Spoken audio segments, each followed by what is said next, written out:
todos aquellos que quieran, todas los que quieran, se la pueden solicitar a Joseph y él va a tener una copia de la grabación para enviarles a todos. Joseph, en el momento que quieras compartir algo en tu pantalla, solo vas a la parte de abajo y le pones Share Screen o Compartir Pantalla y comparte. Pues muy buenas tardes. Correcto, gracias. A nombre de el Consejo Latinoamericano del Instituto Taos, les damos la bienvenida a este primer foro abierto. El día de hoy va a ser sobre bases del construccionismo. Sí, me van a hacer.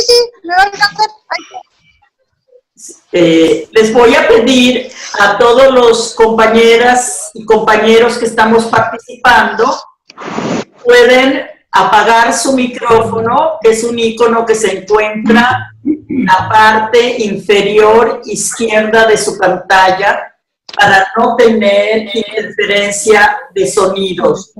Les voy a pedir nada más, quiero invitar a los compañeros que están acá del TILAC, del Consejo de Asociados del Taos Institute Latinoamérica, si quieren presentarse, por favor, brevemente. Rapidísimamente. Hola, yo soy Rocío, estoy en Mérida, Yucatán, y estoy de Cananquil.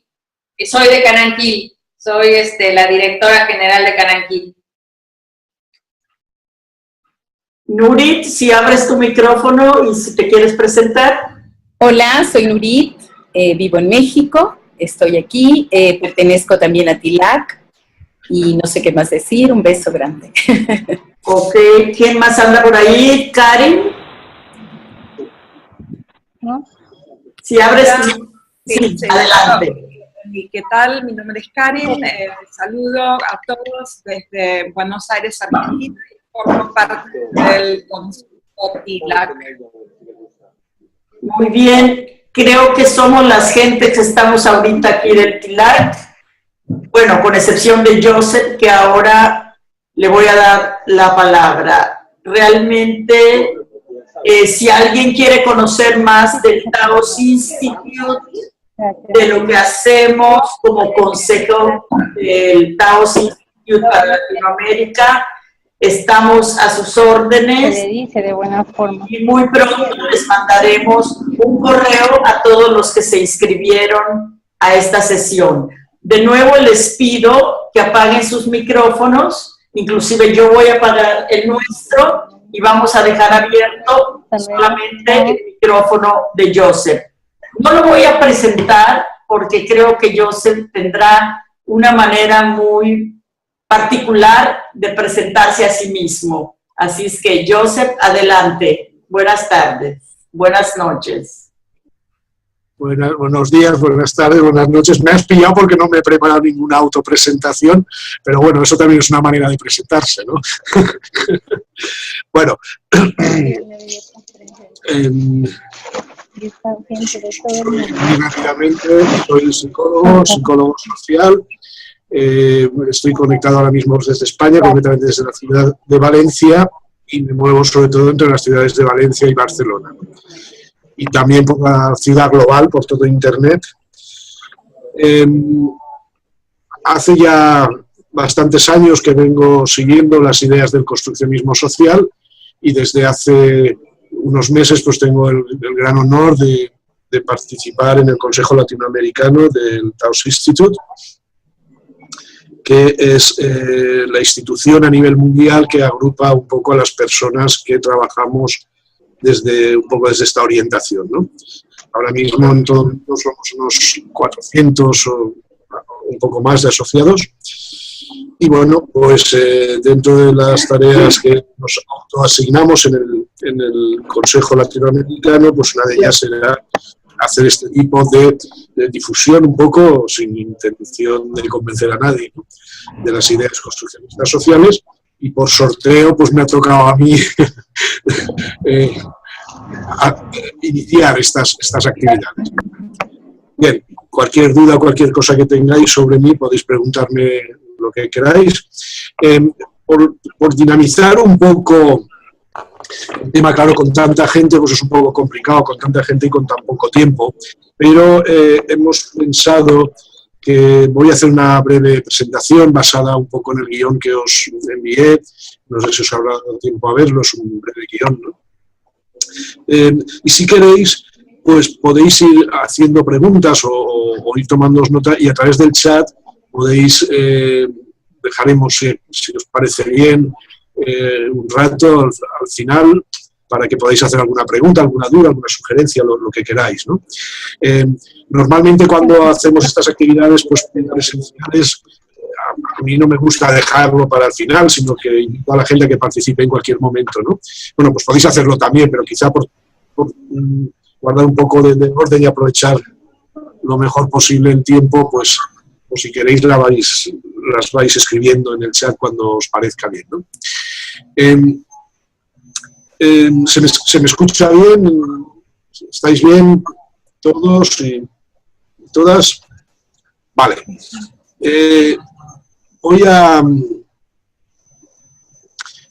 No voy a utilizar transparencias, pero sí que me permito... ¿hay alguien que ha compartido su pantalla? Quería yo compartir la mía. Tania María.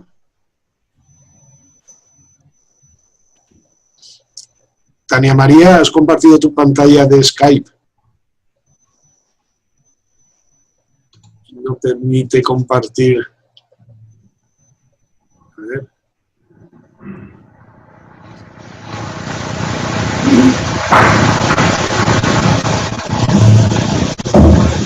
A ver, ahora. Vale, me voy a permitir simplemente compartir ahora la pantalla un momento para presentaros el guión, ¿no? De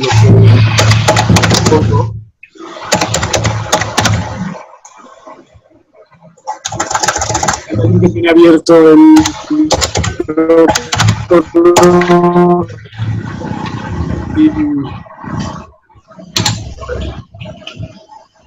recordad cerrar todos los micrófonos, por favor. Sí. Bueno, bien, vamos a ver. Como digo, no he preparado transparencias, prefiero más que esto sea un poco una charla en la medida de las posibilidades, ¿no? Pero lo que vamos a tratar hoy es un poco de las bases filosóficas del construccionismo social. Solo he querido poner esta imagen un poco ilustrativa, a lo mejor os preguntaréis por qué, bueno, también lo veremos ahora, ¿no? Todo tiene un sentido. El guión un poco que propongo es este. Es un guión arbitrario, como todos, y desde luego es guiado un poco por las fechas de la historia, que es quizá una de las ciencias sociales más arbitrarias que hay, pero lo digo porque las líneas del tiempo no en todas las culturas son siempre las mismas. Por ejemplo, la cultura maya, que yo no la conozco más que de oídas, ¿no? Pero aquí hay algunas personas que sí que la conocen bastante bien, pues el concepto de futuro y de pasado que tenemos en Occidente, en general, no es exactamente el mismo que tenemos nosotros, ¿no? En cualquier caso, y enseguida haré también otra advertencia, pues hay diferentes maneras de acercarse a estas ideas. Yo, desde luego, pues me he guiado por quizá las más tradicionales, que seguir las líneas del tiempo histórico, ¿no? Podríamos discutir mucho sobre esto. Bien, la propuesta que hago empieza un poco 40.000 años atrás, con la aparición del lenguaje. Luego doy un gran salto, no voy al año 700 a.C., a la aparición del logos. Os propongo que demos otro salto en el tiempo y nos vayamos ya de la filosofía griega, que casi desapareció con la destrucción de la biblioteca de la Academia de Alejandría, y pasemos a la Ilustración. En la Ilustración en el siglo XVIII, pues destaco a dos filósofos que a mí me parecen interesantes, que son David Hume y Giambattista Vico. Y de aquí pasamos a la modernidad, ya damos menos saltos, un salto menos largo. Vamos a hablar un poco pues, de la lógica, la ciencia, la verdad y la racionalidad en el siglo XIX, en el siglo XX, mejor dicho. trataremos un poquito lo que es la filosofía del lenguaje y ya entraremos en la posmodernidad, que prácticamente desde un punto de vista de la filosofía y de otras ciencias sociales es donde estamos viviendo ahora, ¿no? Quiero leer un momento una observación o una pregunta que me ha enviado por correo electrónico, creo que puedo decir el nombre, ¿no? Nuestra compañera Garbiñe, que está aquí presente, porque me parece una buena manera de introducir esto, ¿no? Textualmente dice: hola, estaba pensando tras leer el texto recomendado en lo importante que me resulta actualmente reconocer y valorar las construcciones del pasado, por ser estas parte de las construcciones presentes. Al mismo tiempo, me gustaría cuidar la tendencia de dar importancia a ciertas individualidades. Por ejemplo, Kant, Austin, Wittgenstein, que probablemente presentaron ideas surgidas colectivamente y además colectivamente elegimos nombrarlos repetidamente. En la página 11 hay una cita: es tan grande la interdependencia de los hombres en todas las sociedades, puntos suspensivos, cierro comillas. Me pregunto cómo podríamos ser más explícitas a la hora de atribuir al conocimiento, entre comillas, o a las ideas una fuente colectiva. Esto ya es construccionismo social, ¿eh? Muchas gracias, Garbiñe, por esta pregunta tan incisiva. Y a mí una de las cosas que más me gusta de la historia es lo que no se cuenta. Y lo que no se cuenta creo que es precisamente lo que tú destacas en esta nota, ¿no? Cómo han surgido de una manera colectiva estas ideas que identificamos, o que nos identifica la historia tradicional en las surgidas de las mentes individuales de grandes nombres, grandes filósofos. Y hoy van a aparecer aquí en este breve guión ya aparece algún que otro nombre, ¿no? Desde luego no hay una respuesta absoluta para esto, pero a mí lo que me inspira mucho es precisamente alejarme de lo que es la ciencia social pura y dura, y creo que nuestra historia está escrita en muchos otros lados, ¿no? Está escrita en la literatura, en la música, en la pintura, en las pequeñas narraciones de los hechos cotidianos que nos han ido llegando. No sé si esto, en fin, tu pregunta es bastante profunda, pero bueno, es una buena manera, creo yo, de empezar esta reunión, ¿no? Espero que surjan algunas preguntas más también, así. En cualquier caso, muchas veces es ineludible, ¿no? el hacer referencia a ciertos hechos o a ciertos acontecimientos que, a pesar de ser arbitrarios, no dejan de servirnos como referentes, ¿no? De alguna manera. Bien. Vamos a ver. Primero, el construccionismo social simplemente no voy a definirlo ahora, porque yo creo que se irá definiendo no solo durante esta sesión, sino a lo largo de más sesiones, pero sí que a mí me gusta destacar que la consideración que tiene como metateoría, ¿no? Y como tal es una teoría que está abierta a otras teorías y al análisis de esas otras teorías. Esto es mucho más complejo de lo que parece, pero puede resultarnos a algunos y a algunas nos resulta bastante útil en nuestro desarrollo profesional cotidiano. El Taos Institute, muchos y muchas de vosotros sabéis lo que es, bueno, ya lo he dicho, es esta institución en la que nos agrupamos pues mucha gente alrededor del mundo, ¿no?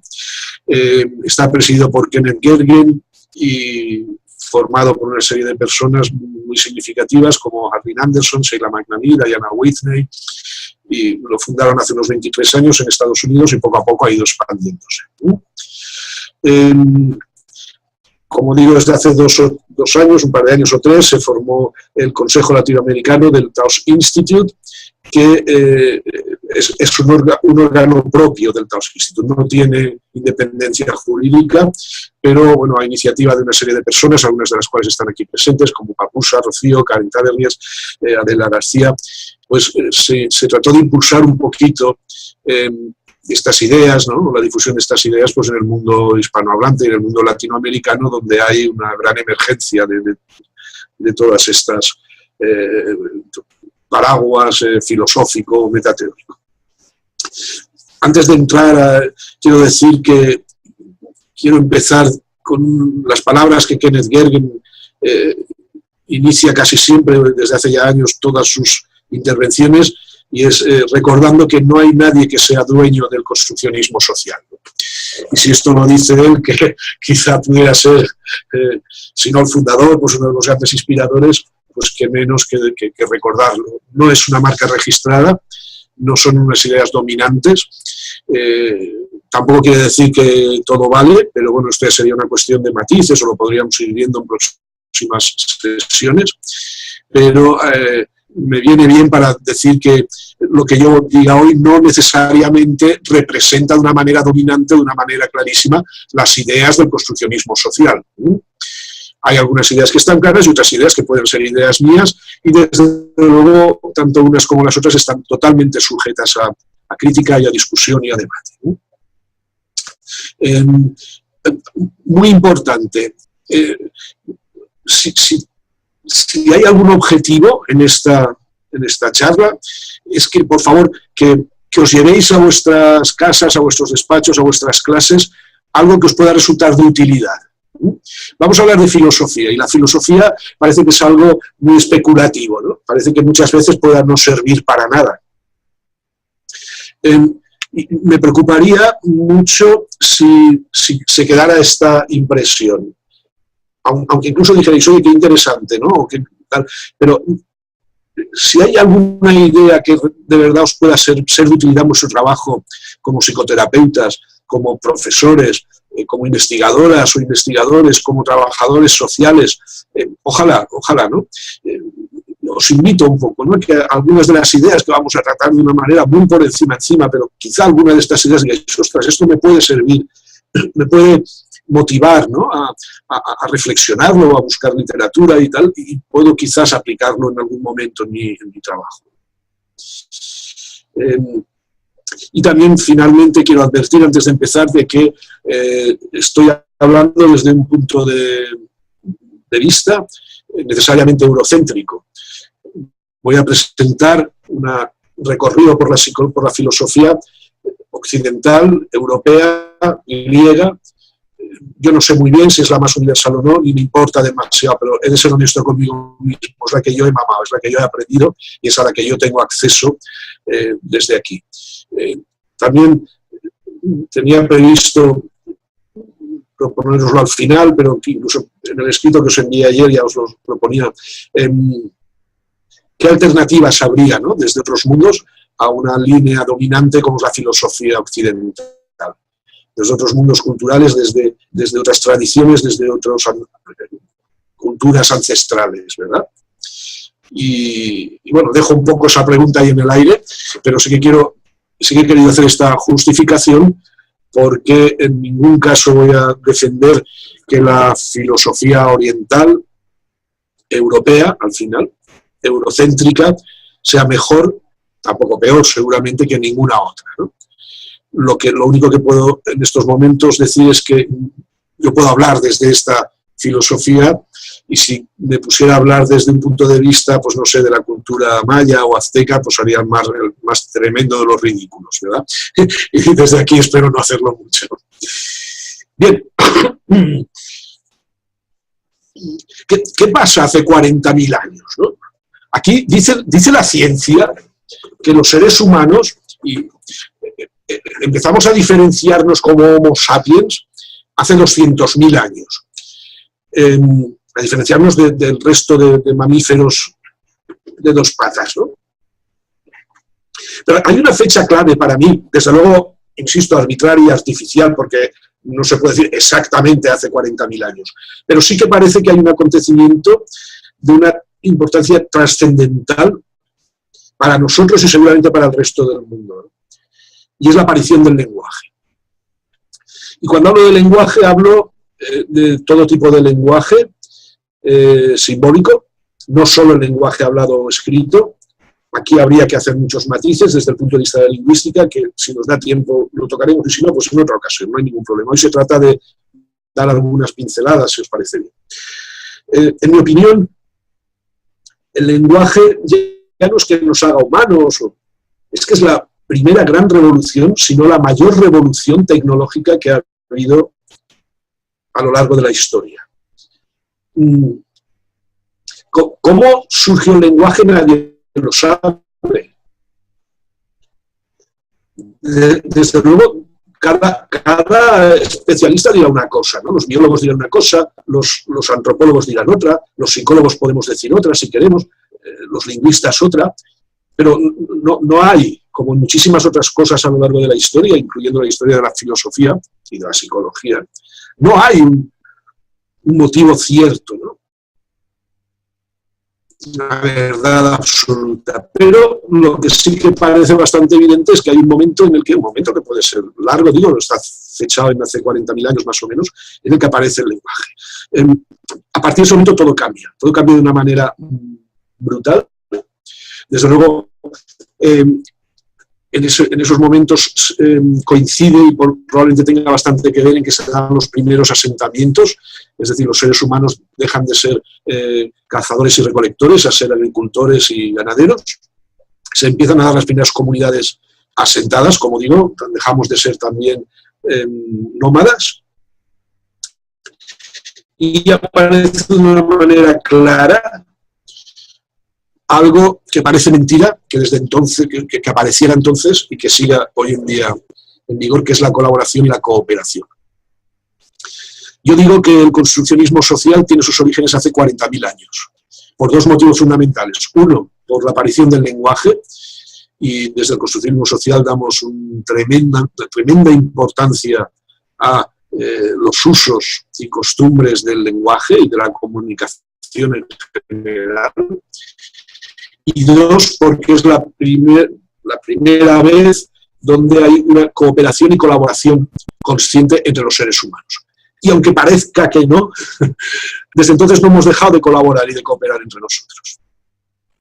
Hay estudiosos de la biología que dicen que el ser humano es uno de los seres más débiles de la naturaleza y que si no hubiera sido por esta capacidad de colaborar, que en mi opinión además viene facilitada por el lenguaje, no hubiéramos sobrevivido. Esto creo que es una buena reflexión, puede ser verdad, puede ser mentira, pero cuanto menos, o puede no ser nada, o puede ser mucho, cuanto menos nos invita a reflexionar. Y a mí me gusta ya como un primer punto para decir qué usos hago del lenguaje cuando estoy cara a cara con otra persona, en lo personal, en lo profesional, consulta, en equipos reflexivos, dando clase. Bien, un apunte solo. Según los propios biólogos, en estos 40.000 años el cerebro humano no ha cambiado ni estructural ni funcionalmente lo más mínimo. Y no lo digo yo, lo dicen biólogos, neurobiólogos. A mí esto me pone los pelos de punta, porque fijaros en estos 40.000 años lo que ha cambiado la vida humana, ¿no? Y sobre todo la vida social humana, pero también la vida individual, hablando en estos términos. Sin embargo, el cerebro no ha cambiado, según dicen ellos. Yo no digo ni que sea mentira ni verdad. ¿Qué tal? ¿Vamos más o menos bien? ¿Sí? Si queréis interrumpir o cualquier cosa. Pero vamos a ver ese salto que os he prometido, ¿no? Vamos a ponernos en paracaídas o lo que sea. Nos vamos a justo a unos 700 años antes de Jesucristo. ¿Qué pasa ahí? Justo en las costas micénicas, sí. No, micénicas no. Lo que sería ahora la actual Turquía, ¿no? En el Mediterráneo. Justo ahí hay un día determinado, que ese sí que está fechado, que es el 17 de marzo del 583 a.C., más o menos, en el que un Tales de Mileto predice un eclipse de sol. ¿Vale? Y esta fecha se reconoce como la del nacimiento de la ciencia y de la filosofía, que entonces eran lo mismo, más o menos como las conocemos hoy en Occidente, insisto.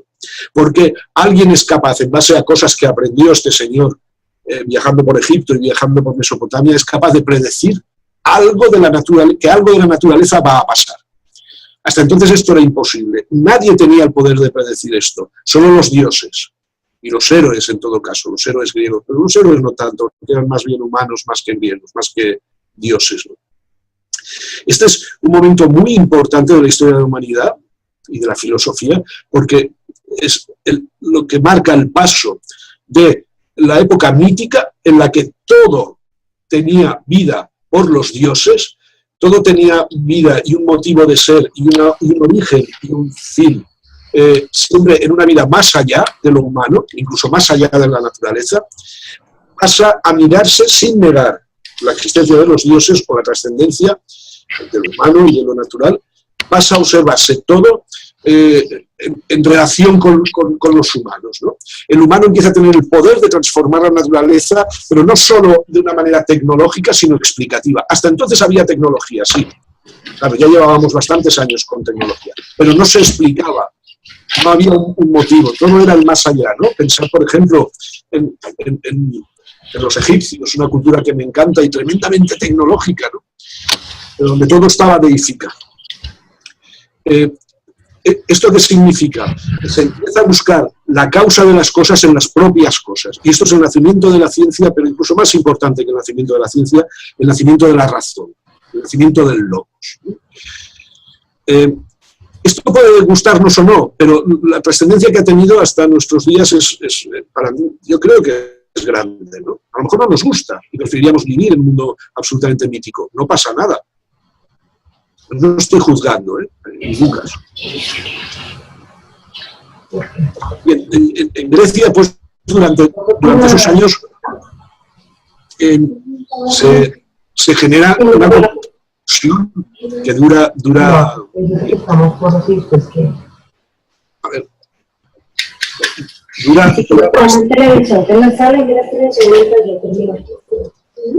¿Tiene un micrófono? ¿Hay un micrófono abierto por ahí? Vale. Vamos a ver. Digo, hay unos años hay unas tremendas convulsiones. Fijaos que no solo a nivel de la filosofía o a nivel de la ciencia, por ejemplo, prácticamente todos nuestros sistemas políticos, y con independencia de que nos gusten o de que funcionen o no, están basados en la filosofía griega, en la democracia famosa, ¿no? de Atenas. Aparecen toda una serie de ideas que yo no sé si hubieran aparecido o no, si una serie de escuelas filosóficas de la Grecia antigua no las hubieran estado elaborando. Y aquí no tengo más remedio, Garbiñe, con tu permiso, que citar algunos nombres que todos conocéis. Heráclito, Tales de Mileto, ya lo he citado, Platón, Aristóteles, Sócrates, vale, los sofistas. Voy a destacar especialmente a Heráclito solo por una cosa, y lo sabemos muy bien, pero para mí es una idea fundacional del construccionismo social y de otras ideas. Cuando Heráclito dijo, nunca te vas a poder bañar en las mismas aguas del mismo río, ¿no? Cuando dijo, todo es movimiento, no hay nada estático. Esto lo dijo Heráclito hace 2600 y pico años. Y a veces parece que alguno de nosotros lo decimos y estamos descubriendo, en fin, el mundo, ¿no?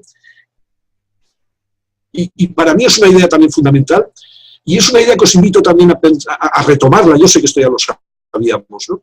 A retomarla, de qué nos puede ser de utilidad, ¿no? en nuestras prácticas cotidianas.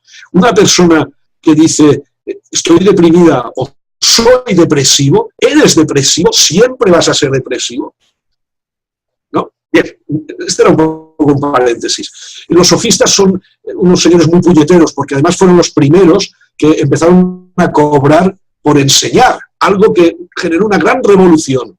Hasta entonces estamos hablando de unos 300, 400 años antes de Jesucristo, más o menos fueron contemporáneos de Aristóteles, ¿no? Los filósofos, las escuelas filosóficas daban clase a cambio de la voluntad, enseñaban a sus alumnos pues porque sí, ¿no? Y los sofistas fueron los primeros. Bueno, esto es una anécdota, no es lo más... Lo digo que quizá alguna vez oigáis, los sofistas eran unos aprovechados. Bueno, no lo sé. Pero lo que sí que es muy interesante es que ellos empezaron a trabajar mucho y a estirar al máximo la famosa dialéctica de Sócrates, ¿no? Socrática. Y empezaron a usar de una manera muy activa los usos del lenguaje, ¿no? La sofística, la dialéctica, enseñaban, digamos, por ejemplo, a los políticos a utilizar el lenguaje para cambiar cosas, ¿no? Esto resulta tremendamente interesante.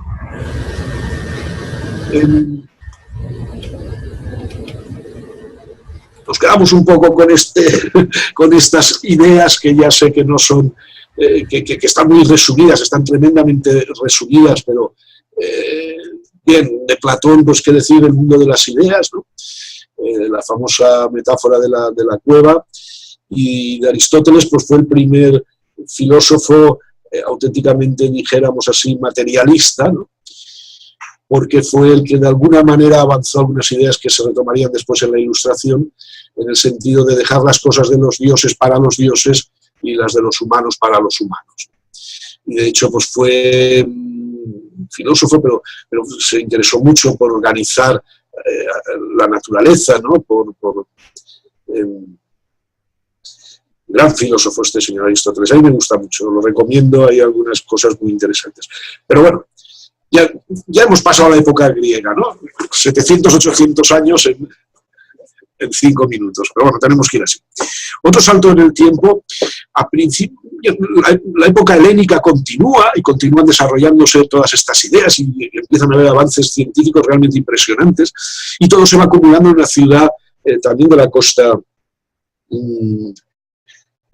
mediterránea, cercana a la costa mediterránea, que es Alejandría, y sobre el siglo III después de Cristo, curiosamente por primera vez en la historia, o así me lo parece a mí, los musulmanes y los cristianos se unen en un fin común, que fue destruir no la biblioteca, que es lo que ha pasado un poco el mito, ¿no? Sino la academia de Alejandría. Hay autores que llegan a decir que allí se habían acumulado saberes muy similares incluso a los que podríamos tener hoy, ¿no?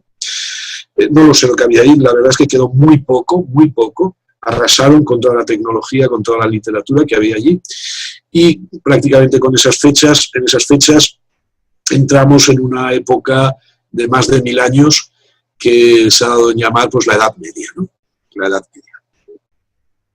Durante la Edad Media prácticamente no hay ningún avance de tipo tecnológico, muy pocos en lo científico, no, ninguno, sí que hay algunos, pero muy lentos, pero donde sí que hay muy poco avance, es el mundo de las ideas, ¿no? No hay crítica, no hay... por ejemplo, Aristóteles llega a estar prohibido más de casi 800 años. Sí, porque no vuelve a la universidad en París en el año 1238 o algo así, y se mantiene gracias a las traducciones que hicieron los filósofos musulmanes, ¿no? Algunas cosas pasan, además de las guerras, las pestes, etc.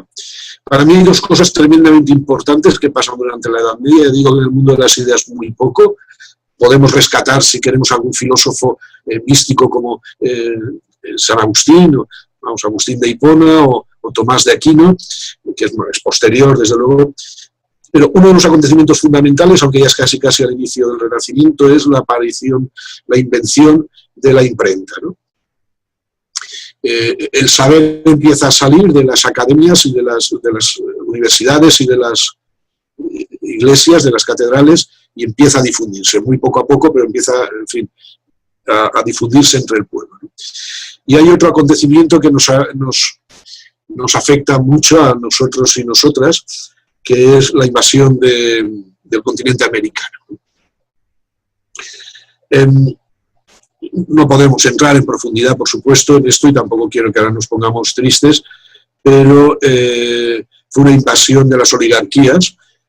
Se produjo curiosamente a mediados de la Edad Media, cuando en Europa ya no quedaba nada por arrasar, porque ya estaba todo arrasado por parte de la Inquisición y por parte de los poderes militares y de los reyes, ¿no?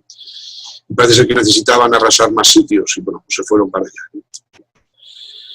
Pero también supuso un cambio que, junto a otros factores, abrió las puertas al Renacimiento, y porque se vio que había un mundo más allá de las fronteras europeas, ¿verdad?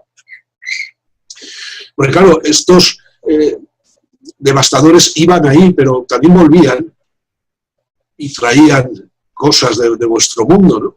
Traían cosas que aquí no se conocían, que luego se han hecho más o menos populares. Me estoy refiriendo a determinados productos alimenticios o tal. Y esto, bueno, dentro de todo el desastre que fue aquello, pues empezó a globalizar de alguna manera el mundo, ¿no? Cuidado con lo que estoy diciendo, ya sé que es injustificable lo que pasó, pero empezó a cambiar un poco el punto de vista de que no estábamos solos, ¿no? Aquí en Europa no éramos lo que nos creíamos que éramos. Y yo no me creía nada, porque entonces no vivía. Pero esto, junto con otros factores, abrió las puertas a un momento de tremenda convulsión anímica, ¿no? Que fue el Renacimiento. Porque de repente empezaron a ver que todas estas verdades absolutas propias de la Iglesia, incluso de la política, no eran tanto, pero no encontraban alternativa. Entonces fue una época muy oscura, muy brillante en el tema de las artes, ¿no? Sobre todo en zonas como Italia, también en España, en Francia, etcétera, etcétera. Pero muy oscura en lo filosófico, eran como muy pesimistas, hasta que llegó un señor, y tengo que citarlo, que fue René Descartes, que se propuso la gran tarea de refundar la filosofía, partiendo desde cero. Y para eso se despojó absolutamente, digamos, de lo material, del cuerpo, creó, que no la creó él, porque ya venía de los tiempos de Grecia, esta dicotomía entre el cuerpo y mente, cuerpo y espíritu, y lo que hizo fue venir a reforzar ciertas ideas escolásticas, en el sentido de que la única manera de llegar a conocer a Dios pues era a través de la razón. Durante la Edad Media se identifica razón con Dios, ¿no? Bien. Esto, que en principio no era una novedad excesiva, sí que supuso, en mi opinión, un cambio, porque Descartes vino a valorar exclusivamente la razón y a decir que la verdad solo se podía conocer a través de métodos racionales, y que todo lo que pertenecía al mundo de los sentidos, lo sensible, pues prácticamente no servía para nada. No es el primero que lo dice, pero sí que lo dice en un momento donde parece ser que hacía falta que alguien diera como un puñetazo en la mesa, ¿no? Y dijera, hasta aquí hemos llegado. Claro, esto produjo algo tremendamente interesante, porque es el nacimiento de la Ilustración, la edad de las luces, y produjo un efecto, en mi opinión, contrario, que fue el nacimiento también de los filósofos extremadamente empiricistas, que además, curiosamente, eran ingleses, ¿no? Uno de ellos, Deleuze, que es mi preferido, que es David Hume, y que negaron completamente, o casi completamente, lo que estaba diciendo Descartes. Lo que ellos decían es que no, que eso no es así, que lo único que vale es lo sensible, es la experiencia, es lo que vivimos cada día, lo experiencial. Incluso a David Hume se le llega a reconocer, en aquella época que eso estaba como muy mal visto, como uno de los primeros, si no el primero, filósofo ateo, ¿no? Y sí que efectivamente, de una manera muy sutil, pero llega a negar la existencia de Dios, cosa que, bueno, se puede hacer con toda tranquilidad, y más desde Nietzsche, ¿no? Desde hace 150 años, pero en aquella época todavía estaba muy mal visto. Dos o tres cosas interesantes de David Hume, que a mí me apasionan y me son muy útiles, ¿no? Para reflexionar sobre el construccionismo social. La primera, y toma la idea de un casi contemporáneo suyo, también inglés, John Locke, la idea de la tabula rasa. Es decir, venimos a este mundo sin nada escrito en o predeterminado en nuestras almas. Esto resulta interesante porque desde un punto de vista religioso, pues será verdad, no será verdad, desde un punto de vista espiritual, pero él dice que, bueno, no hay nada, no tenemos un alma en el que ya vayan escritos nuestro carácter, nuestras capacidades, etc. Pero refiriéndonos a la cotidianidad de hoy, pues de alguna manera negaría también algo que es muy popular, y es que muchas de nuestras características de personalidad o de manera de ser o de, por ejemplo, preferencias sexuales, pues vienen determinadas por los genes, ¿no? Hume, que entonces no existía la genética o estaba muy en sus inicios, pues hubiera negado esta posibilidad. Y bueno, dice que los seres humanos no tenemos esencia, que todo es una cuestión de aprendizaje.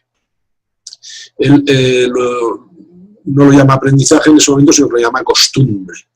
Y pone un ejemplo que quizá alguna de las personas que estáis aquí, que habéis estudiado conmigo, pues os suenen, que es muy ilustrativo, muy rápido, y es que, bueno, pues todos estaremos más o menos de acuerdo que todos los cuervos son negros, ¿no? porque normalmente lo más lógico es que solo hayamos visto cuervos negros. Y nos ponemos, si queremos comprobarlo, pues nos ponemos en una colina por donde pasen cuervos y empezamos a contarlos, 1 negro, 2 negros, 3 negros, 20 negros, 50. Y al final hemos visto muchísimos cuervos negros y inferimos, que esta es una de las grandes capacidades que nos facilita el lenguaje, inferimos que todos los cuervos son negros. Pero esto no es cierto. Porque para decir con absoluta certeza que todos los cuervos son negros, tendríamos que coger todos los cuervos del mundo y comprobar que todos son negros. Esto que parece una tontería, para mí es fundacional, no solo para el construccionismo social, sino para los estudios sociales de la ciencia y la tecnología, en los que desde luego no vamos a entrar hoy, y quizá otro día entremos, ¿no? Que hoy están muy en boga, ¿no? Donde hay una crítica hacia la ciencia positivista. Pero fijaros, la ciencia positivista sí puede ser criticada, y por la ciencia positivista me refiero a la física, a la química, ciencias pues, bastante duras, ¿no? Como en las ciencias sociales, ¿no? Y para mí la psicología es una ciencia social. ¿Cómo podemos intentar aplicar este tipo de metodología, ¿no? Es decir, yo veo a 70 personas, por ejemplo, se me ocurre ahora, sobre la marcha. Vienen a consultarme mujeres que acaban de ser madres. Y vienen 1, 2, 3 con mucha tristeza, ¿no? Depresión postparto, ¿no? Todavía no existe la depresión postparto, pero empieza a venir 1, 2, 3, 4, 5, 6. Y al final, después de ver a 70 mujeres, me invento, ¿no? Que hay una enfermedad que se llama depresión postparto. Y la generalizo, y la pongo en el DSM. Y digo que todas las mujeres, cuando tienen un hijo, van a estar deprimidas por haber parido. ¡Ostras! ¿A dónde nos lleva esto, no? Soy un poco extremo, mis ejemplos, y ya sé que con esto tendríamos muchísimas cosas que discutir. Pero tendremos tiempo a lo largo de todas estas sesiones para poner en duda esa positividad de la ciencia basada en la estadística, sobre todo. Bien, volviendo un poco a Hume, para mí esto es, bueno, me encanta, ¿no? Y además también, por contraposición, ese uso puro de la razón para llegar al conocimiento. Hume destaca que es posible también, además que no se trata tanto de llegar al conocimiento o a la verdad absoluta, pero que también a través de las pasiones es posible llegar a vivir una vida plena, y es posible, a él no le importaba llegar a conocer a Dios o conocer la verdad absoluta, pero bueno, llegar a tener una vida sana, ¿no? Y no diferencia entre pasiones buenas y pasiones malas, ¿vale? Como decíamos, pues Descartes, los primeros racionalistas puros, ¿no? Identificaban la virtud con la falta de pasión, ¿no? Con luchar contra los deseos, contra las pasiones, etcétera, etcétera. Hume recupera un poco esto.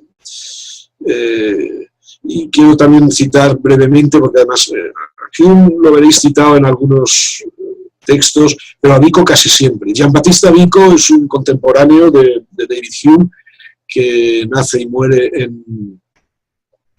en Nápoles, en Italia. Creo que no llegaron a conocerse, entonces no había internet, no llegaron a saber el uno del otro.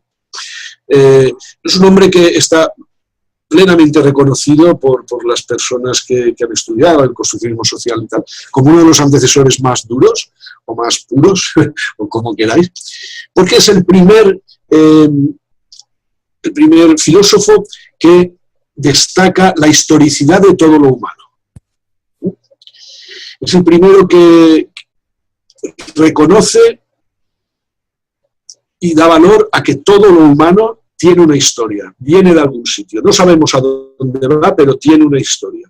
O tiene muchas historias. Pero desde luego, y abundando, aunque no se conoció la idea de Hume, no está predeterminado. En todo caso, es fruto de una historia, pero no predeterminado por ella. Sé que esto es una cuestión de matices muy finos, pero... Y como sabéis, desde el construccionismo social pues apreciamos mucho la idea de que todo es una historia. De hecho, el primer artículo casi fundacional del construccionismo social que publicó Kenneth Gergen en American Psychologist, creo que fue en el año 73, lleva el título de la psicología social como historia. Curioso que en el año 73 este artículo levantara bastante polvareda en la APA, pero entonces no se veían las cosas de esta manera. Bien, antes que Gergen, pues digo, Vico, Giambattista Vico, ya había anticipado un poco esto desde la Ilustración.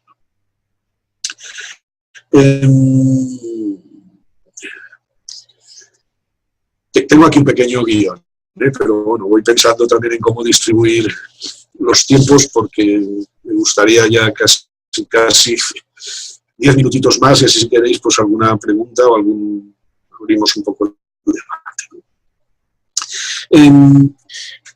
No puedo dejar de citar a Kant, ¿no? Kant es el creador de toda la filosofía pues del idealismo, y toda la filosofía posterior viene de ahí. Es una persona que a mí me cae muy bien, es un tipo muy majo.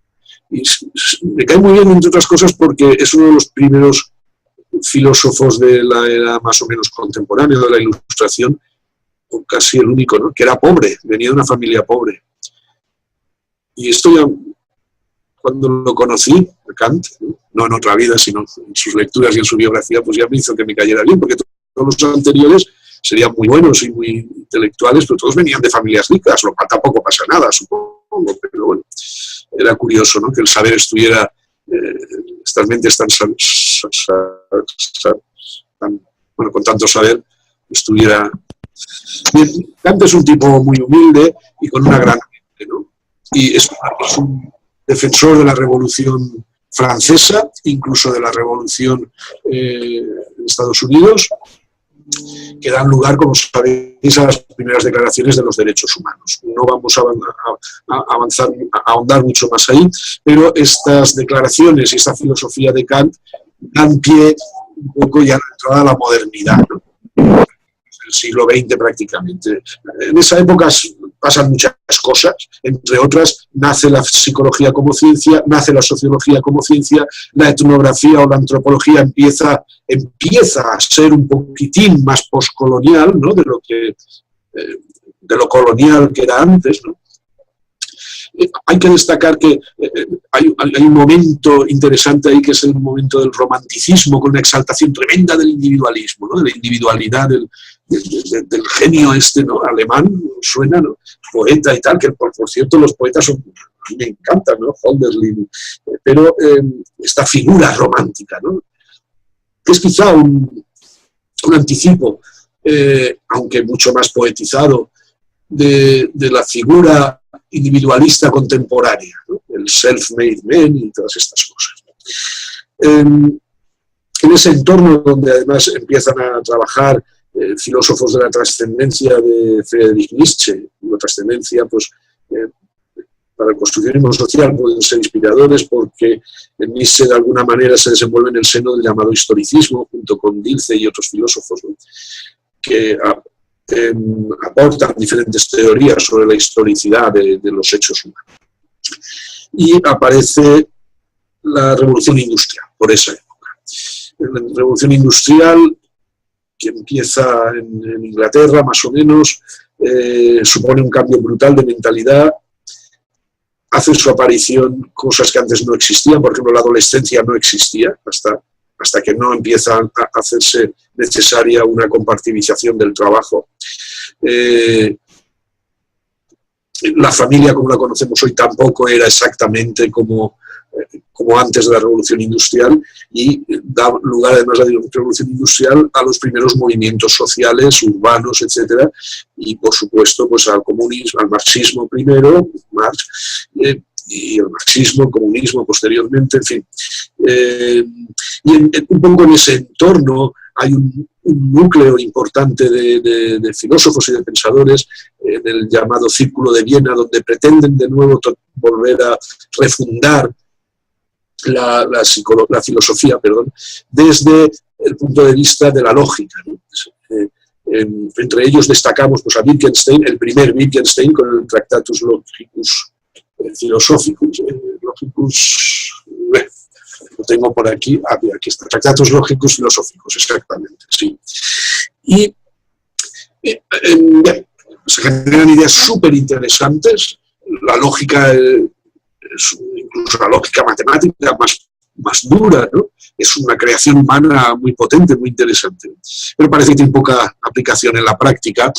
Y el propio Wittgenstein, al cabo de unos 20 y tantos años, pues reniega un poco de sus ideas y se da cuenta de que hay algo hay mucho más, muchas más cosas más allá de los estrictos límites de lo que es el pensamiento puramente lógico. Y además, este algo más allá está fundamentado en el lenguaje. El lenguaje, si lo pensamos, es una manera de poner orden en las cosas, pero también de desordenarlas, ¿no? Es una de las grandes bellezas de esta capacidad que tenemos los seres humanos, ¿no? No solo el lenguaje hablado, insisto, el lenguaje musical, la danza, el lenguaje poético, el cine, la música, tiene la capacidad, el lenguaje hablado también, el lenguaje lógico, de ordenar las cosas, tiene la capacidad de organizarnos, de explicarnos, de explicar cuáles son nuestros sentimientos, qué llevamos dentro, pero también tiene la capacidad de desordenarlas completamente. Y Wittgenstein se da cuenta de esto y dice, bueno, pues no tengo tanta lógica, y entonces pues voy a escribir un libro que es a base de aforismos, que se llama Reflexiones filosóficas, en fin, también un par de años después, y en el cual, bueno, tampoco es que reniegue absolutamente, un par de años, no, 20 años después, perdón, que estaba mirando, se me había ido la bola, y que sienta las bases de muchas de las reflexiones que nos venimos haciendo en el entorno del construccionismo social. Como una pequeña anécdota, y esto no es que sea más importante ni menos importante, pero bueno, es una anécdota, que yo sepa es el filósofo contemporáneo favorito de Kenneth Gergen, ¿no? Y seguramente de bastantes de nosotros, ¿no? Quizá por estas reflexiones de Wittgenstein y también por el nacimiento de la lingüística a principios del siglo pasado como ciencia social, como ciencia del lenguaje, aparece una rama de la filosofía que es la filosofía del lenguaje. Apasionante. Aquí ya tenemos para estar leyendo, discutiendo y trabajando horas y horas y horas, ¿no? Hay un filósofo que es John Austin y un discípulo suyo que es John Searle, sí. Que, por cierto, hago un paréntesis también, son dos de los filósofos favoritos de una de nuestras inspiradoras, que es Harlin Anderson, ¿no? Y estos señores, sobre todo el primero, publican, en vida no publica nada, pero luego se publican unas conferencias y clases suyas, que el título del libro es Cómo hacer cosas con palabras. Y a base de muchos ejemplos prácticos y tal, pues viene a demostrar, ¿no? Si me permitís que lo diga así, que el lenguaje hace cosas. Eso que quizá hoy nos parezca muy evidente, pues hace 100 años o menos, 70, 80 años, no era tan evidente. Entre otras cosas, por ejemplo, la lingüística no se había ocupado de estudiar las funciones del lenguaje hasta primeros del siglo pasado, con Saussure, Chomsky y otros, ¿no? Ferdinand de Saussure con el curso de lingüística avanzada o tal. Hasta entonces la lingüística solo se ocupaba de aspectos gramaticales, ¿no? Pero ahí confluyen una serie de cosas, también aspectos sociales. Fijaros que estamos hablando de unos momentos de tremendas convulsiones, cambios, la revolución industrial, los primeros movimientos sociales como los conocemos ahora, ¿no? Y donde este filósofo, que era una persona muy humilde, que además murió muy joven, con 40, 42 años, y no escribió nada, no publicó nada, ¿no? Pues genera una auténtica revolución en la mentalidad, en la manera de ver las cosas, porque nos hace ver, y cuando leemos sus libros es muy fácil, muy bonito, ¿no? Sus libros, prácticamente uno, el de cómo hacer cosas con el lenguaje. Cómo efectivamente nos pasamos el día hablando y escuchando, ¿no? Y cómo estas cosas que decimos y estas cosas que escuchamos están cambiando constantemente nuestras vidas. Constantemente. Si queréis, no están ejerciendo en la mayoría de ocasiones grandes revoluciones. Tampoco podemos estar revolucionándonos cada día, ¿no? Pero sí que esos pequeños microcambios Y os invito de nuevo, esta idea de cómo esos pequeños cambios a través del lenguaje, a través del diálogo, están presentes siempre, aunque no queramos. Seguramente alguien me dirá, hombre, si no queremos, no. Bueno, vamos a discutirlo otro día, con un mate, un fernet, una cerveza, un vinito de... En fin, pero están influyéndonos constantemente, ¿no? ¿Qué pasa en terapia? ¿Qué pasa en clase? ¿Qué pasa en consultoría en la empresa? ¿Qué elementos, qué instrumentos tenemos? Por ejemplo, en psicología, ¿no? Y no quiero ser corporativista. ¿Qué instrumento tengo yo para cambiar la mente de los demás? ¿Para transformar la vida de los demás? ¿Para convencerles de que lo que están pensando es malo, son ideas equivocadas y tienen que hacer lo que yo les diga o pensar lo que yo les diga? ¿Qué instrumento tengo? Me da igual que mi orientación sea el constructivismo social que el cognitivismo, me da lo mismo. Solo puedo hacerlo y decírselo con palabras. No puedo recetarles una pastilla, no sé en otros países, pero en España los psicólogos no podemos recetar pastillas. En Estados Unidos creo que bajo ciertas circunstancias sí, pero en la mayoría de los países latinoamericanos creo que no. Bueno, pues esto da lugar a todo un movimiento en la filosofía del lenguaje, como digo, que de alguna manera desemboca en algo que todavía está muy vivo, que es el llamado giro lingüístico. El giro lingüístico es contemporáneo, estamos en pleno giro lingüístico, ahora mismo estamos, en fin, trabajando, me he impreso algunas transparencias para que veáis que no os engaño, pues casi acabo los cursos sobre este tema pues con el giro lingüístico y la psicología discursiva, ¿no? Lo tenía aquí por acordarme. Psicología discursiva, por ejemplo, el análisis del discurso como método de análisis de investigación cualitativo está ahora en plena vigencia, es tremendamente interesante. El giro lingüístico lo que de alguna manera nos invita es a volver la mirada hacia la gente común. Es decir, la filosofía hasta entonces todavía estaba muy enfrascada en las grandes ideas, ¿no? en elaborar grandes conceptos de vida. Y estos señores, dentro de su sabiduría, pero también con una gran humildad, miran a su alrededor y empiezan a ver cómo es que la gente hablan entre ellos, cómo se aman, cómo se relacionan, cómo discuten, cómo se comportan lingüísticamente, pero también conductualmente, porque la conducta también es lenguaje. Y bueno, en esas estamos. En esas estamos más o menos cuando aparece, bueno, antes del giro lingüístico está por ahí el estructuralismo, que tiene unas conexiones tremendas con, bueno, de hecho el padre del estructuralismo es antropólogo, Claude Lévi-Strauss, ¿no? Que se ocupa de estudiar las estructuras familiares en diversas culturas. Imaginaos la influencia que tiene un gran antropólogo que a muchos de nosotros nos ha influido más o menos, que es Gregory Bateson, ¿no?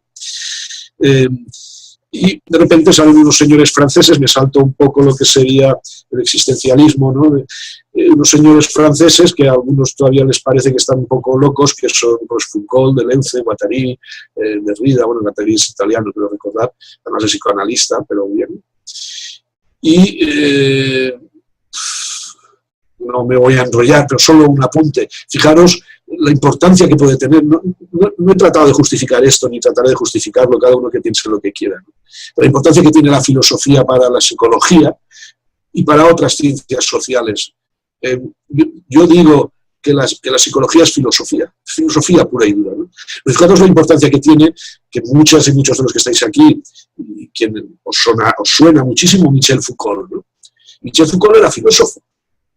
Michel Foucault ha influido tremendamente en muchísimas de las posturas de la psicología, pero incluso de la psicología clínica de hoy en día, ¿no? Desde luego no en las más dominantes ni las más positivistas, pero en muchas de otras sí. Bien, esta referencia, quiero hacer también una referencia a un filósofo contemporáneo que a una persona muy importante para mí que está presente en esta reunión le encanta, que es el serbio Slavoj Žižek. No sé cómo se pronuncia en serbio, es un hombre prolífico, está vivo, hay vídeos de él, y a mí un tema que hemos comentado, ¿no? Que él plantea, entre muchos otros, que me hace me resuena mucho con el construccionismo social, que más o menos lo tengo aquí, ¿no? Dice que sería útil, ¿no?, plantear las preguntas que nos hacemos de una manera diferente a como nos las hacemos habitualmente. Entonces lo que propone es no que pensemos, por ejemplo, se refiere a grandes preguntas, ¿no?, como si existe Dios o si la vida tiene un objetivo trascendente, ¿no?, sino cómo es que nos hacemos estas preguntas.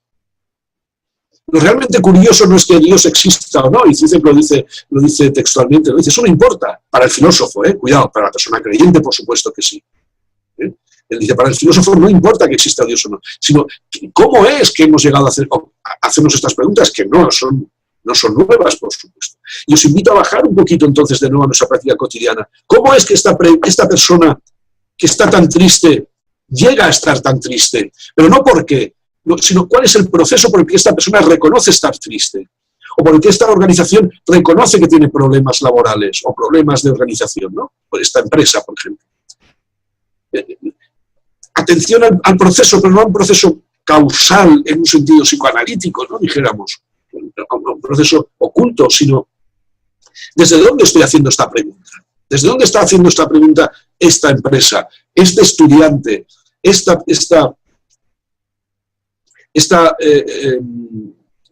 persona que dice que está enferma, ¿no?, que ya viene muchas veces diagnosticada? Bien, y ya por terminar un poco, pues ahora mismo nos hallamos en un momento, desde luego, apasionante, ¿no? Y que como psicólogo, pues si digo que la psicología es filosofía, pues no veas. Hay dos campos tremendamente interesantes en estos momentos. Uno de ellos es la investigación y otro de ellos es la filosofía. Los estudios postcoloniales, no me gusta mucho el nombre, pero bueno, por entendernos. Pero lo que quiero referirme es a dos grandes, digamos que serían los métodos de investigación que se están desarrollando en el campo de la etnografía posmoderna y también en el campo de la investigación relacional. También hay una persona aquí que es una representante actual y muy trabajadora, no puedo decir el nombre, que es Papusa, donde hay unos tremendos confluencias y divergencias también, ¿no?, entre lo que sería una investigación social, etnográfica, posmoderna, cualitativa, análisis de datos de campo, ¿no?, y lo que sería este tipo de investigación relacional basada más en el construccionismo social y en las prácticas colaborativas y dialógicas. Y solo como un ejemplo, que no es exactamente de estudios postcoloniales, lamentablemente no tengo tiempo, conozco a algunos autores, por supuesto, pero Latinoamérica está dando al mundo ideas absolutamente impensables. Incluso están retomando ideas de filósofos clásicos, están pasando por el tamiz de las tradiciones latinoamericanas y cuando vuelven es algo apasionante. Quiero poner un ejemplo de una persona que lamentablemente falleció en el año 99 y que solo dejó publicados un libro y otro de recopilación de artículos, que es filósofo, Edgar Garavito. Fue profesor de la Universidad Nacional de Bogotá.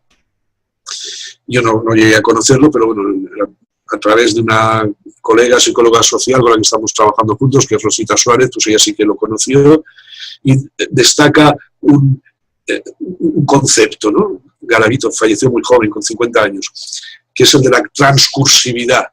Es apasionante este concepto, porque retoma a Foucault y sobre todo a Deleuze, y en el caso de Foucault, pues, ve que hay más allá del discurso, pero también que hay más allá del sujeto. Con la transcursividad lo que pretende Garavito es ir más allá del sujeto. Esta es una idea tremendamente sugestiva, no digo que sea construccionista social, pero desde un punto de vista construccionista social a mí me sugiere mucho, ¿no? Cuando desde el construccionismo social estamos hablando de los multiyoes, de la desfragmentación del yo, de la identidad monolítica, del tradicional, de la ilustración, de la racionalidad, etc. Como este ir más allá del yo, ¿qué nos sugiere? Vuelvo a insistir, y no me importa ser pesado con esto, ¿qué nos puede sugerir en nuestra práctica cotidiana?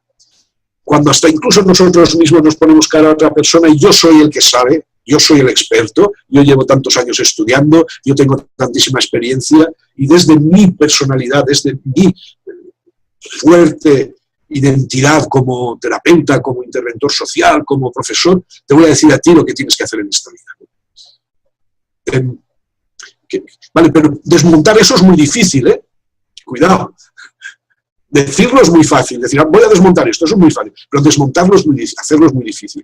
Y bueno, dejo un poco en el aire ya, después de este recorrido, que espero que alguna idea os haya llegado y os pueda resultar útil, pues me quedo un poco, ¿no?, con estos conceptos de la investigación como evocación, como algo relacional. Cuidado, cuando hablamos de investigación pensamos enseguida en una persona con bata blanca, con tubos de ensayo. No, la investigación es una parte más de la relación con nuestros pacientes, con nuestros estudiantes, ¿eh?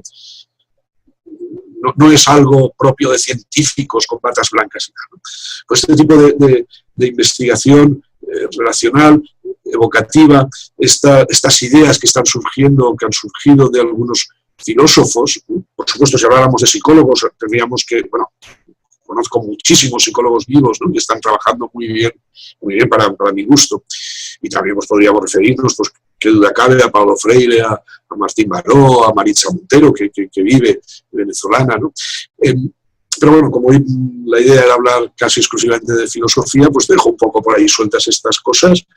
Y creo que tenemos unos minutos, pues si hay alguna pregunta que queráis hacer, alguna crítica, alguna duda, si habéis colgado ya algo en el chat o si queréis colgar ahora alguna cosa. A ver, Joseph, no, en el chat no hay nadie que haya hecho una pregunta concreta, entonces si alguien ahora, en este momento en vivo, quiere hacer alguna pregunta o reflexión, los invitamos a que nada más recuerden, ahorita están apagados todos los micrófonos, pero en el momento que quieras hablar, prende tu micrófono y podemos contemplar. Yo creo que tenemos como unos 15 minutos más para contemplar alguna pregunta, reflexión, etcétera.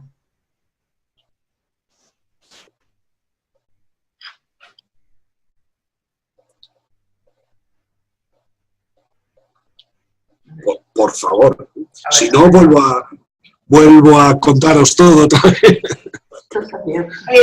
A ver, Joseph, Dime. muchas veces, a ver, creo que Mónica tiene, ¿cuáles son las principales críticas al construccionismo social con las que no estás de acuerdo? Pregunta Mónica Sesma. Muy buena pregunta, Mónica Sesma. Te la agradezco, y esto no es retórica, porque debo decir que estoy absolutamente de acuerdo con todas.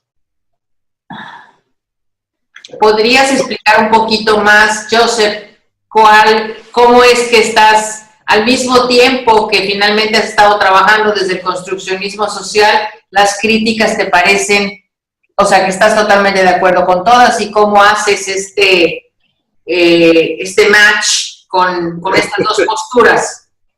Me has pillado, tú me conoces. Vamos a ver, muy brevemente. Yo no podría vivir en un mundo sin críticas. A mí, últimamente, es apasionante, ¿no? Estamos en un mundo, este mundo de estas ideas del constructivismo social, tremendamente cambiante.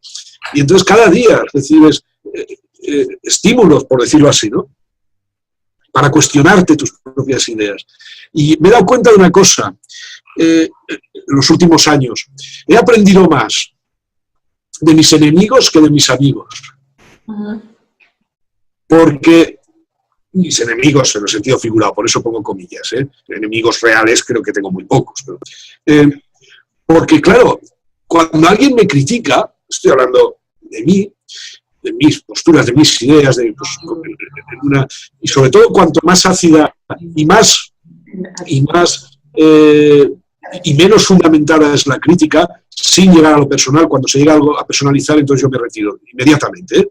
Pero cuando es la crítica de las ideas, el reto es más alto, el reto es más duro. Es decir, a mí me gusta, como a todo el mundo, que me digan, oye, pues, qué exposición más bonita, cuánto sabes de filosofía, eso me gusta. Pero si me quedo ahí, bueno, no sé, ya he adelantado, ¿no?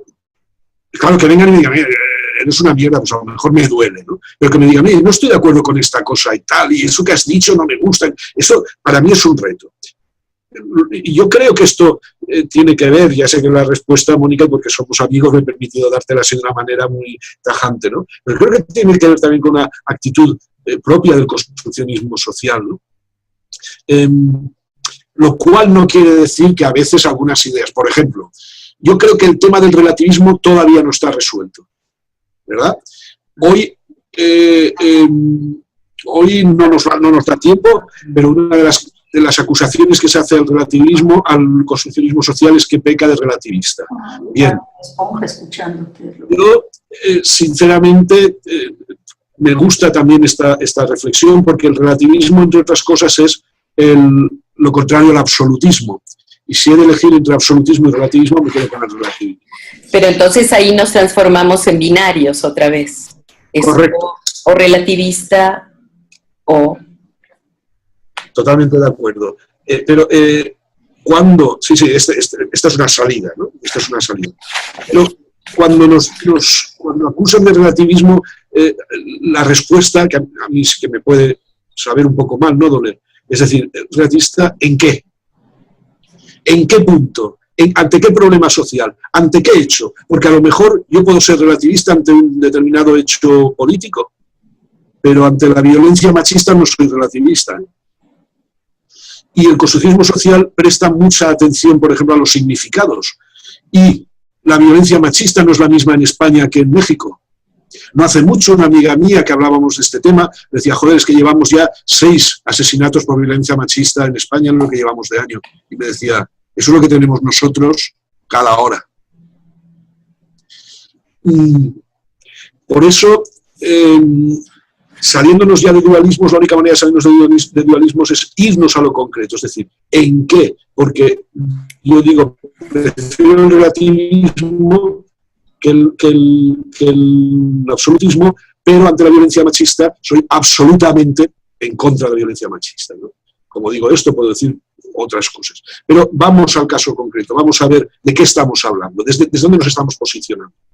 Quizá te lo digo, Mónica, un poco, y a todas y todos en general, porque este asunto todavía no está resuelto hasta que, y seguramente no estará resuelto, tampoco hace falta resolverlo,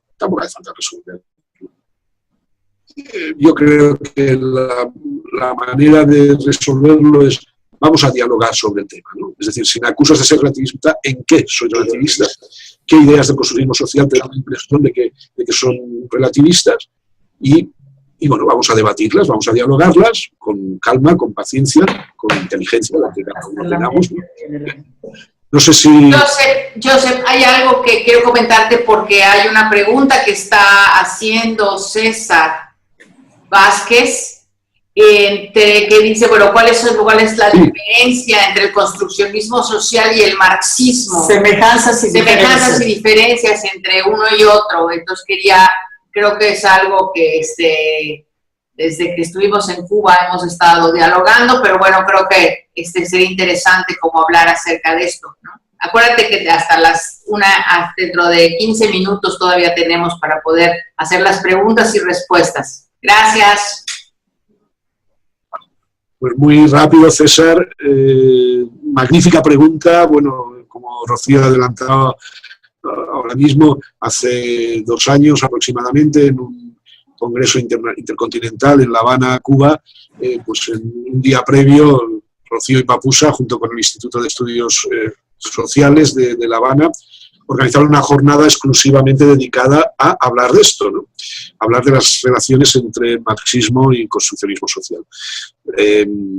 Fue un placer asistir allí porque, digamos que del mundo occidental, pues éramos unos cuantos, estaba Kenneth Gergen y estaba Mary Gergen, estaban como coordinadoras Rocío y Papusa, también había personas de Argentina, en fin, del resto de Latinoamérica, pero también había bastantes psicólogos de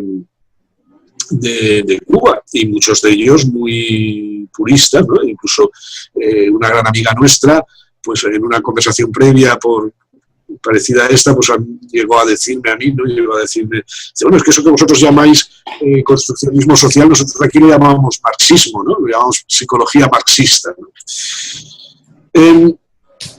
Yo creo que hay muchas confluencias. Y no nos ha de dar miedo a adentrarnos en este terreno. Me explico. En España está muy mal visto, y en general en Europa, declararse como marxista, ¿no? O declararse cercano a algunas ideas del marxismo. Está muy mal visto, porque como ya no existen clases, como las injusticias están superadas, como no hay gente que sufre, ¿verdad? Es así, ¿no?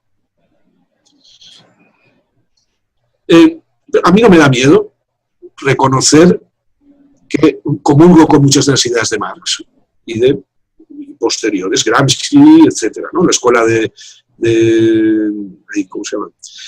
Bueno, de la comunicología, en fin, de estos alemanes. Claro, si me sale lo comentaré. Pero bajando un poco de lo que es la teoría a la práctica, con esta amiga nuestra tuve el placer un día de irnos a comer allí en La Habana, ahora no me sale el nombre tampoco, ahora me sale, es una psicóloga muy reconocida, convencida, psicóloga dialéctica, y en esta conversación que tuvimos los dos a solas, que fue muy interesante, hablamos de lo humano y lo divino, yo defendía que los seres humanos no estamos determinados bajo ninguna circunstancia, y ella hubo un momento en que me dijo, vale, entonces es lo mismo para un niño nacer en Kenia, que nacer en el centro de Barcelona, en un barrio alto de Barcelona. Claro, me dejó sin palabras, ¿no? Me dejó sin palabras.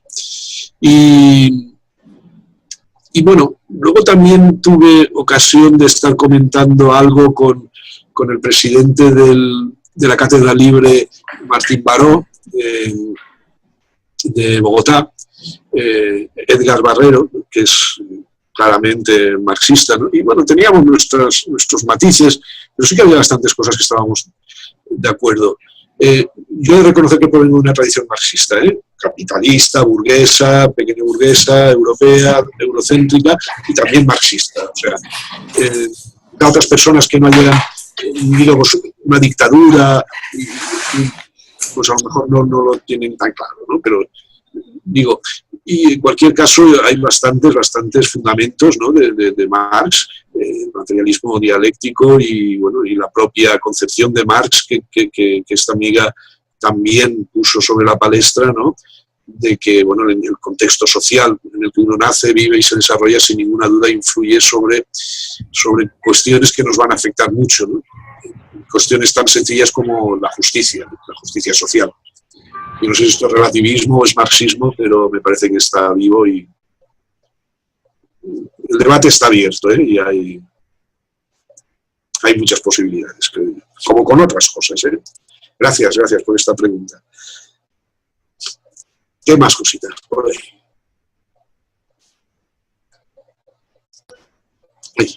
Como comentar que, bueno, para mí una de estas ideas, a mí una de las cosas que más me llamó la atención precisamente en esta idea de la psicología dialéctica, como se mencionaba en Cuba, y el socioconstruccionismo, me parece que hay diferencias sustanciales.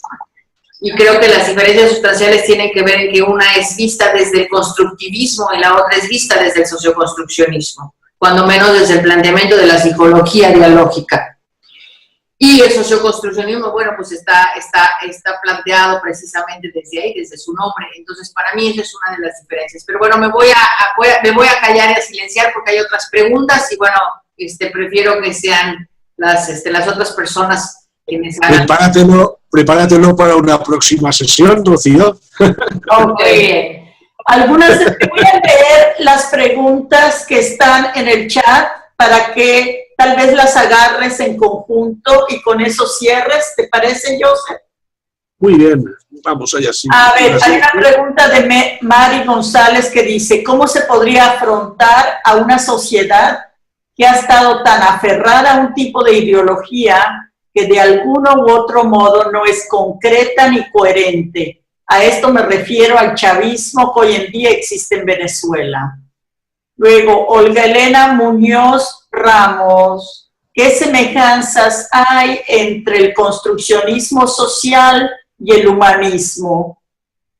Alberto Balaguer, ¿qué diferencias hay entre el estructuralismo y postestructuralismo, aparte del cientismo? ¿Consideran ambos la conciencia relacional?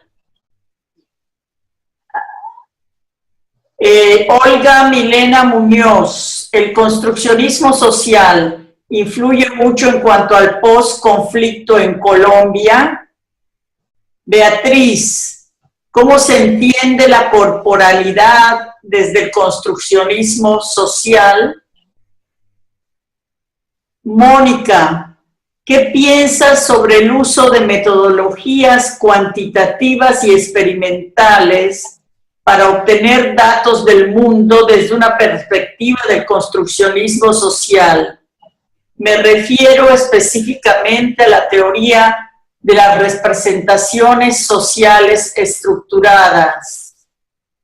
Garbiñe, la pregunta, ¿cómo es que alguien llega acá? ¿Desde qué proceso? Y yo creo que con eso, a ver si puedes hacer un cierre con todas estas ideas. Y bueno, pensar en que tenemos la posibilidad de volver a encontrarnos seguramente en el siguiente Forum Call, que les avisaremos, y continuar con estas conversaciones. Y también tal vez desde la página NING del Taos, desde el área de TILAC, podemos conseguir esta conversación por escrito. Ya a todos los registrados les mandaremos información de cómo entrar ahí. Adelante, José, para el cierre. Gracias por quererme tanto. Bueno, es tremendos temas, ¿no? Interesantísimos, y bueno, la excusa del tiempo está siempre ahí. Por otro lado, me preocupa mucho esto porque nosotros, en fin, en las prácticas colaborativas y dialógicas y tal, cuando hacemos algún curso, y esto yo lo aprendí definitivamente y lo he de decir públicamente hace relativamente poco tiempo con Rocío Papusa, con Harlin Anderson, con Adela García, siempre trabajamos con temas reales, ¿no? Nunca hacemos role-playings, ni con esto quiero decir que nunca desestimamos o nunca nos da miedo el trabajar algo real. No necesitamos hacer juegos de roles, no es que no necesitemos, es que ¿por qué no? ¿Por qué no hacerlo? Claro, entonces a mí me gustaría entrar en la realidad de cada uno de estos casos, sea la realidad lo que sea, ¿no? No sé, creo que me estoy explicando. Eso nos llevaría, por mí no hay problema, no tengo todo el fin de semana por delante porque mañana tenemos una formación interna, pero bueno, tendría toda la noche por delante, pero me imagino que, pues, a ver,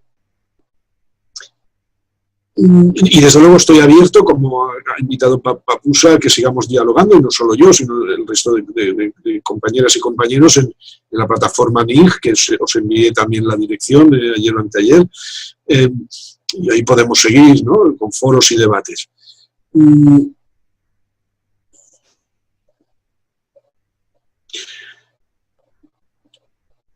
¿Cómo resumiría un poco todos estos casos? El chavismo en Venezuela, ¿no? El posconflicto en Colombia, que son temas que tienen que ver más bien quizá con asuntos políticos. ¿Qué puede hacer el construccionismo ahí? A ver, es tan fácil decir, nosotros somos dialogantes, ¿no? Somos dialógicos, somos practicantes dialógicos. ¿Qué podemos hacer ahí? Enseñar a estos señores a dialogar. Y ya está. Digo esto y quedo la mar de bien.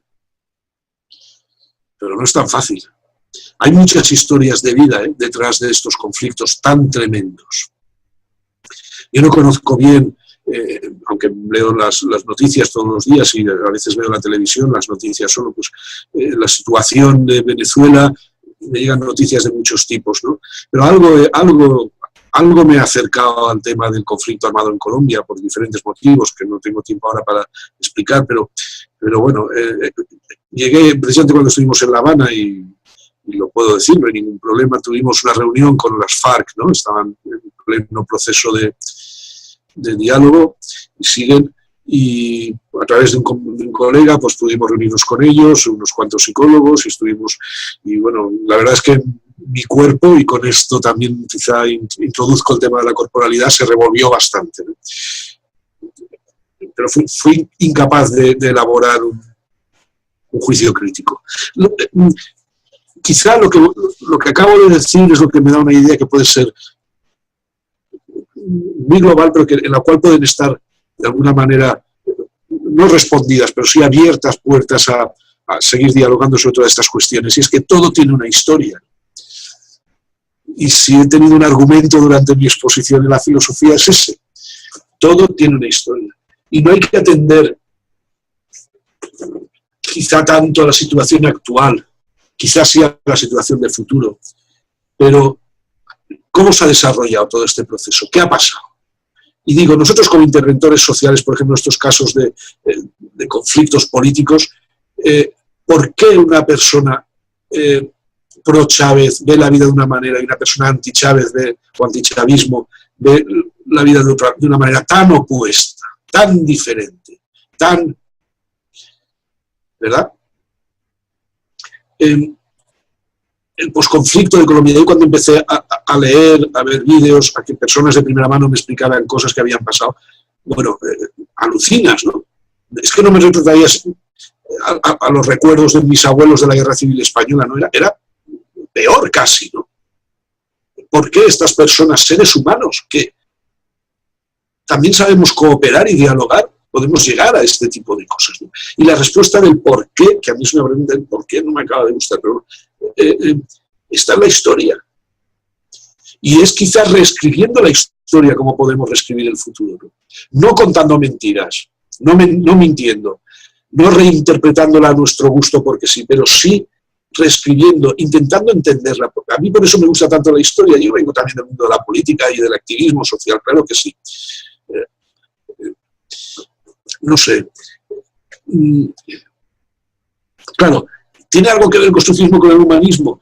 Con el humanismo como corriente psicológica yo creo que no mucho, aunque Carl Rogers y todo el movimiento humanista de los años 60, 70 y 80 del siglo pasado, sobre todo en Estados Unidos, pues sí que nos influyen, ¿no? Pero con el humanismo como la concepción de centralidad, si queréis, aunque no me gusta, pero de centralidad del ser humano, en el ser humano, sí que tiene algo que ver, y esto tiene que ver también con lo anterior, del ser humano como historia. Y como historia y como cuerpo. También habéis preguntado cómo se vive la corporalidad. Bueno, el cuerpo es parte de nuestras performances cotidianas, ¿no? Es una parte de nuestra manera de comunicarnos. Y no estoy hablando de comunicación no verbal, que ese sería otro capítulo. Estoy hablando de que somos auténticas activistas corporales. Nos relacionamos a través de nuestro cuerpo, ocupamos un lugar en el espacio, un lugar simbólico, pero también físico, no se puede negar. Y nuestro cuerpo está siempre presente en todas nuestras interacciones. Desde las más íntimas y que parecen privadas, como relaciones sexuales, por ejemplo, que no son íntimas ni privadas y que están mediatizadas, por supuesto, por muchos factores, hasta las más públicas, como esta misma, ¿no? De salir aquí delante de 50 personas, ¿no? Aunque esté en mi despacho, parece que aislado, pero de eso nada, ¿no? Claro que nuestro cuerpo está ahí, aunque incluso no nos estemos tocando, aquí está mi cuerpo. No me voy a desnudar porque me da vergüenza, ¿no? Pero mi cuerpo está adornado. Bueno, tampoco me daría mucha vergüenza si hubiera que hacerlo. Pero bien, vale. En cuanto al tema de las metodologías cuantitativas, muy rápido, bueno, si hay que usarlas, se usan, ¿no? A mí no me gustan, pero tampoco es... Yo creo que las metodologías cuantitativas se dejan muchas cosas. Y yo creo que desde el constructivismo social estamos muchísimo más atentos al detalle fino de los sucesos y de los procesos que al cuantificar las cosas, ¿no? Sin ninguna duda es útil de vez en cuando en la investigación una cierta metodología estadística descriptiva, ¿no? Hombre, vamos a ver, si hay que trabajar con una muestra X habrá que describirla. Bien, la descripción se puede hacer de muchas maneras y una de esas maneras puede ser cuantitativamente. Bien. Me escapo un poco, no sé exactamente quién ha hecho la pregunta, la teoría de las representaciones tendría que repensarlo. En este momento me quedo un poco en blanco, supongo que te refieres a Moscovici, y me quedo un poquitín ahora mismo en blanco, humildemente lo de reconocer, pero sería un buen elemento para revisar a Moscovici, la teoría de las representaciones sociales y las metodologías cuantitativas que hay, cómo pueden adaptarse a este tipo de teorías. Buen reto, buen reto. Y esta última pregunta, que es ¿cómo es que alguien llega aquí, llega al construccionismo social? Creo que te referías. Pues, no sé si lo he dicho antes, creo que se me ha olvidado decirlo, ¿no? Al construccionismo social se puede llegar por muchos sitios. Se puede llegar desde muchos sitios. Y se puede no llegar. El construccionismo social no es la panacea. Hay que reconocer que algunas cositas se están poniendo un poquito de moda. Ahora todo el mundo dice que todo es una construcción social. Y a veces se dice con mucha alegría. Decir que todo es una construcción social es una barbaridad. Si no se fundamenta bien. A un niño que está en la calle muriéndose de hambre no puedes decirle, tranquilo, tranquilo, esto es una construcción social. Cuidado. Pero, por eso digo que no todo vale, ¿verdad? Desde mi punto de vista, y creo que lo compartimos bastantes personas que estamos en bola, ¿no? Bueno, ya, cerramos. ¿Qué te parece? Pues sí. Muchísimas gracias a todas y a todos. Estáis invitadas, invitados a seguir, en fin, por la plataforma MING del TILAC. Mi correo electrónico lo tenéis. Cualquier cosa que necesitéis, que deseéis, me escribís. Y en fin, bueno, este es el principio y ya os iremos anunciando nuevas actividades. E invitarles de una vez para que lo vayan pensando. En el mes de marzo vamos a tener a Karin Taverniers de Buenos Aires, Argentina, hablando de géneros y sexualidades.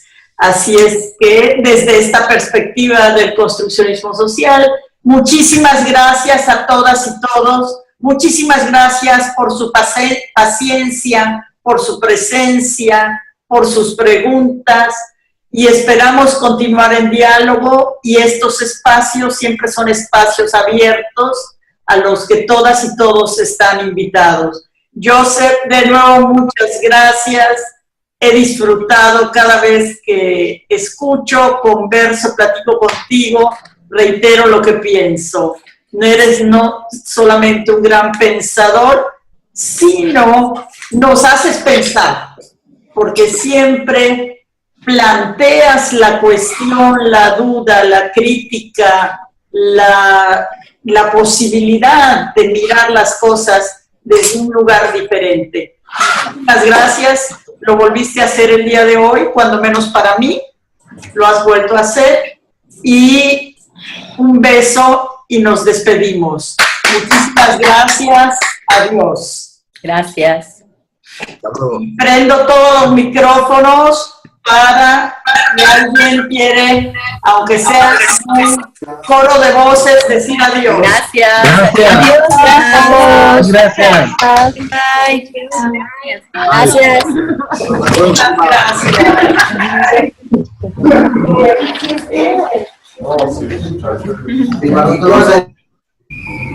Gracias. Les mandaremos un mensaje a todas y a todos con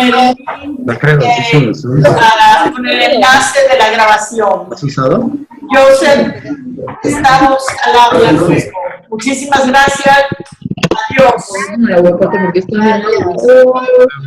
próximo día es género y sexualidad.